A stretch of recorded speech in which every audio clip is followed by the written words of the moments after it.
11:30টার সময় একটা ফোন আমার কাছে গেছে। ফোনে বলছে যে তোর বাতিদা যদি তুই বাঁচাইতে আস যে তুই 5 লাখ টাকা লইয়া আয়। হইতেও ফোন রাখি দিছে। পরবর্তীতে আমি তারে জিজ্ঞাসা করছি, আবার ফোন ধরে না। আবার ফোন ধরা পরে সে বলছে নাজির বাজারে আসার জন্য। নাজির বাজারের বিভিন্ন মানুষকে, আমার ফ্রেন্ড সার্কেলকে আমি ফোন দিছি, দিয়া বলছি যে তোমরা দেখো বাজারের মধ্যে কোনো গন্ডগোল হচ্ছে নি। তারা সবাই বলছে, বাজারের ব্যবসায়ী সহ লাগাইয়া কিছু মানুষকে ফোন দিছি, তারা এই টাইমে ব্যবসা বন্ধ করে চলে গেছে। তারা বলছে না, 2-1 মানুষে বলছে যে না, ওইখানে 6 বাই নামে একটা রেস্টুরেন্ট, আফতাব মঞ্জিল। এই আফতাবের ছেলে হইল 6টা গুন্ডা। এই 6টা গুন্ডা ডেবিল সরকারের আমল থেকে এই লালাবাজারে, নাজির বাজারে এই 6 বাই রেস্টুরেন্টের নামে একটা আয়নাগর সৃষ্টি করেছে। 2 শাটারের রেস্টুরেন্ট, পরিবেশের তো কোনো লাইসেন্সই নাই। দ্বিতীয়ত 2 শাটারের রেস্টুরেন্ট খুলে বাজারের বাইর সাইডে, এটা কোনো পাবলিক প্লেস নয়। আর 4টা শাটার বন্ধ করে ভিতরে অনৈতিক কাজ, জুয়া, মদ, গাঁজা, তীর সব আকাম করতেছে। আমি আইসা দেখি এই ঘরের ভিতরে এই আমার বাতিজা মাহি আর তার ফ্রেন্ড, ও আমার ডাইন সাইডে বাম সাইডে আরেকটা, তার বাড়ি শেরপুর, 3টারে বান দিয়া রাখা অবস্থায়। আমি আইসা দেখি পুলিশও এখানে অবস্থান, পুলিশেও স্টেটমেন্টের আফতাব গুন্ডার কাছ থেকে। আমি সাথে সাথে পুলিশ দেখে আমি তাৎক্ষণিক আমি সেন্টিমেন্ট রাখতে পারি নাই।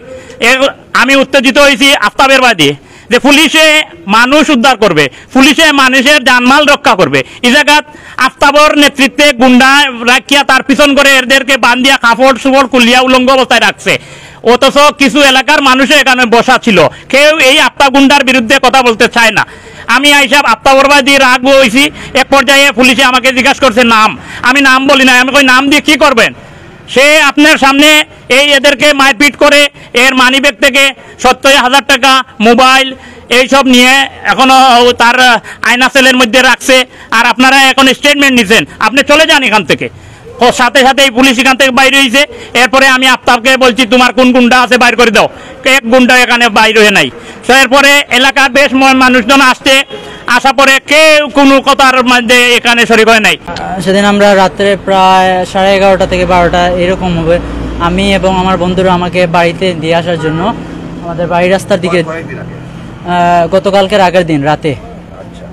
তো ওরা আমাদের, জি, ওরা আমার বন্ধুরা আমাকে বাড়িতে নিয়ে দিয়ে আসার জন্য আমাদের বাড়ির রাস্তার দিকে ঢুকবে, গাড়ি স্লো করেছে। তখন ওরা সবাই 3-4 জন, যে আফতাব উনার ছেলেরা সবাই মিলে আমাদের গাড়ির সামনে আসে। তখন আমার বন্ধু ব্রেক মেরে গাড়ি থেকে বের হওয়ার পরে ওরা টেনে হিচড়ে আমাদেরকে দোকানের ভিতরে নিয়ে যায়।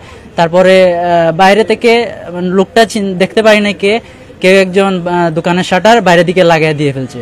তারপর ওখানে আমাদেরকে অনেক নির্যাতন করছে, মারধর করছে, তারপরে এই যে রেস্টুরেন্টের ভিতরে চাকু, কাটার চাকু এবং সহ আরো দেশীয় সরঞ্জাম নিয়ে আমাদের উপর হামলা করেছে।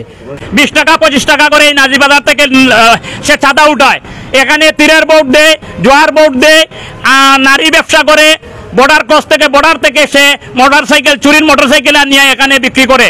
এইসব এলাকার মানুষকে আমি আজকে গতকালকে সবার সাথে যোগাযোগ করছি, এলাকার গণ্যমান্য মানুষের সাথে যোগাযোগ করে সবাই বলতে চায় এই আফতাব গুন্ডার বিরুদ্ধে কেউ কথা বলতে রাজি না।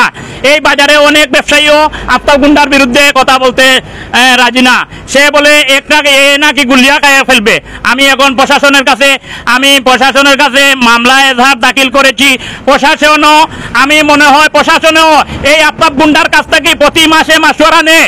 না হলে প্রশাসন যেদিন এখানে পুলিশে রিকভারি করে এই আমার 3 মানুষকে পুলিশ সহ আমি উদ্ধার করেছি। এই পুলিশের আইওকে ওই দিন ডিউটিরত পুলিশ আজকে মামলার তদন্ত বাদ দিছে। মামলার তদন্ত বাদ দেওয়া পরেও আজকে নাজির বাজারে আসছে, সে আইয়া তদন্ত করতেছে।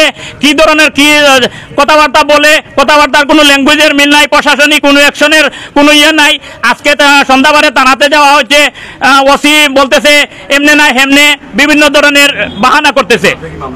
আমি মামলা করেছি, মামলা পাঠে দিয়েছি, কিন্তু মামলা আমি যতটুকু বুঝতেছি সে এখান থেকে মাসুয়ারা পাওয়ার কারণে মামলা নিতে গড়িমড়ি করতেছে।